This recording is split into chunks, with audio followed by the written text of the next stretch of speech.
এই দেখুন বন্ধুরা, আমার শিম হয়ে গেছে। দেখছেন কি সুন্দর শিমে তেল ছেড়েছে? দেখছেন তো কত সুন্দর শিমে তেল ছেড়ে দিয়েছে। বাবা কি দারুণ! এবার নাম বলুন তো, এটার কি?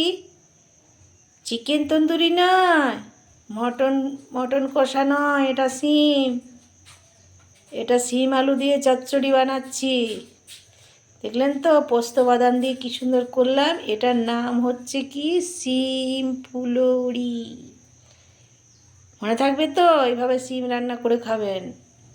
আর শিম ফুলুরি বলে লিখে দেবেন অপশনাল যে এটা শিম ফুলুরি।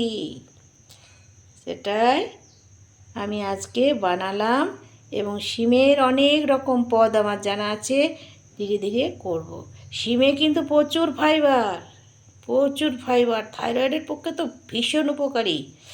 তাই শিম ছাড়বেন না, শিম খাবেন, পুরো শীত ভর্তি শিম খাবেন।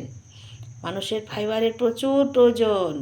পেট সাফ হবে, শরীরে ক্লেশ বাড়বে, মুখের ক্লেশ বাড়বে, এবং যাদের মেছাতি আছে না মুখে, কালো কালো ছোপ ছোপ দাগ দেখবেন, তারা কিন্তু শিম বেটে খেতে পারেন। একদম পরিষ্কার হয়ে যাবে গাল, একদম পরিষ্কার হয়ে যাবে। চলুন বন্ধুরা, অনেক কথা বললাম। Tata, bye bye. আবার অন্য দিন দেখাবো অন্য কিছু।